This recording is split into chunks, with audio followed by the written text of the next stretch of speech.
Hi. So it's Sunday morning, and still got sleep in my eyes, but I got up this morning, and for the last week or so, I've been watching Matt Colville's running the game on YouTube, and as an old time DM, it really is speaking to me, and I'm really glad he put this series together for starting DMs because it's actually really opened some stuff up and reminded me of a few of the things that I really liked about the hobby when I first got into it. Most specifically, kind of opening up your game world. I've often run for the longest time really well developed campaign settings of my own devising, and often far too well calculated and formulated. And I feel like after listening to him that I've been doing myself a bit of a detriment because I think I may have been killing some of the thing that made it so cool when I first started out. And to illustrate this, I've got a bit of an example from my newest game. I'm kind of getting rolling up for fifth edition. I haven't played fifth edition yet.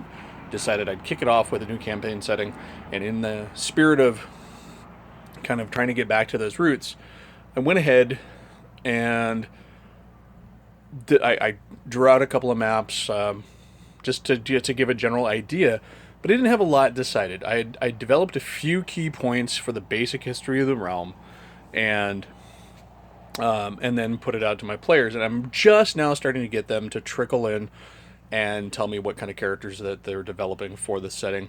And one of the caveats that I set for myself when I first started up was really let's not ban anything from the core rules.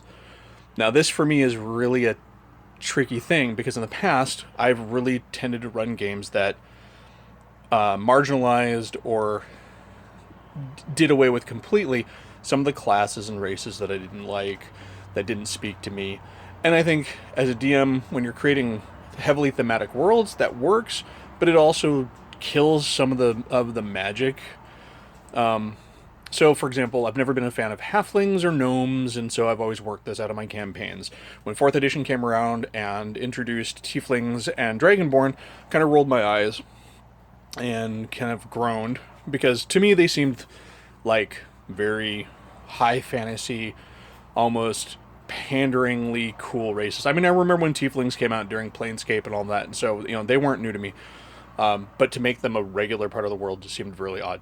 So this time around, I decided I wasn't going to do away with any of that. So that was out on the table. So I hadn't decided where everything was, but if somebody wanted to play something, we would find a place for it. So I haven't had those two races come up, although there has been a nod towards the Dragonborn, and so there is a place for them in the setting that I've created on one of my maps, but it hasn't been detailed or really fully developed. So going back to the central area, which is the Kingdom of Aerolith, uh, Aerolith is a it's well, kingdom is a loose title. So basically, in short, the history was there was this great kingdom. It was brought down by the Red King. The Red King was then defeated, and now it exists as a new combination of kingdoms, all governed by the Grand Vassal.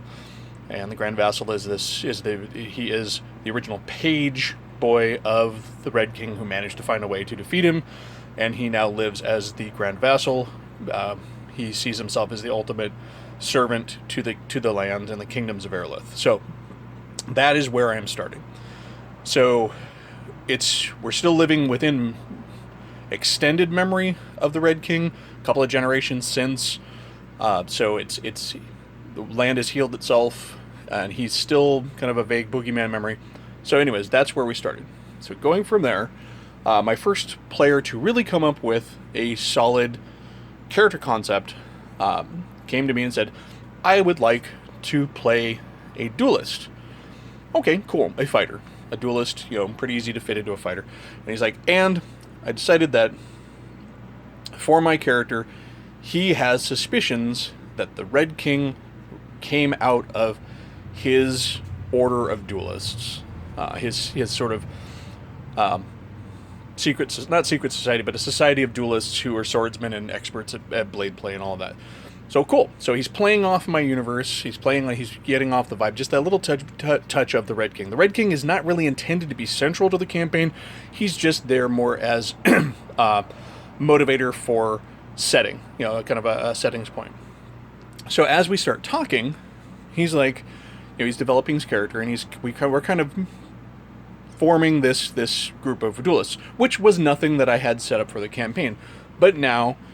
He has now added to my open campaign. So in the spirit of openness, this is going well. So as we're talking, I'm like, well, I've got this place. Where are your duelists from? He's like, I don't know. Make a suggestion. So I'm saying, well, there is, out of all of the kingdoms of Aerolith, there's one small kingdom. It's basically a little more than a city-state called Kamwar.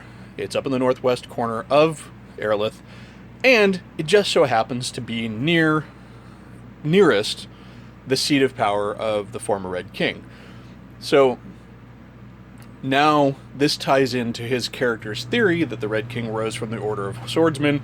The Swordsmen are now from Kamwar, and this is formulating into an even cooler thing, because now I've got this Order of Swordsmen, these duelists from Kamwar. We now have this concept that there are other schools of swordplay and duelists throughout throughout Aerolith, and that somehow there is a suspicion amongst the people of Aerolith that the Red King maybe came from Kamwar, and this character believes that extends to going so far as maybe the Red King rose from the ranks of his order. Now, he doesn't know. It's not really important to the main campaign that I've laid out, but it gives his character a focus. And all of that is created by interplay between myself and the player, and was nothing that was developed in the setting other than the fact that there was a Red King, and he was bad. And that was it. So, this is a serious win for that open-mindedness that I had placed forefront in my mind when I was going to set up this campaign. I didn't nixed anything. So far I haven't had a cause to, and right now I've already got one character and a player who have helped grow my world and come up with a pretty solid character concept. So again, just kind of wanted to put this video together because it's better spoken and to show the enjoyment and the excitement. Shout out to Matt Colville for his cool series running the game. If you haven't checked it out, check it out. If you're new, if you're an old DM, watch it too. And to all my friends who are old DMs, try opening up a bit. I mean, I've talked to a lot of guys who have really cool campaign settings, and they're really doing some great work developing these awesomely intricate settings. But I would ask a question of them: are we doing ourselves a favor, or are we actually hurting ourselves as DMs by writing these really tightly knit, overly constructed settings? So I'll probably do some more videos after this develops, but it was on my mind. I've been having a fun time talking to my family and some other friends about it and developing this with the player. But so now let's see what comes next when I have a chance to talk to some of the other players and I start to put together their character ideas. Anyways, thanks a lot for listening to me yammer. Thanks again to Matt Colville and running the game, and have a great one. Thank you.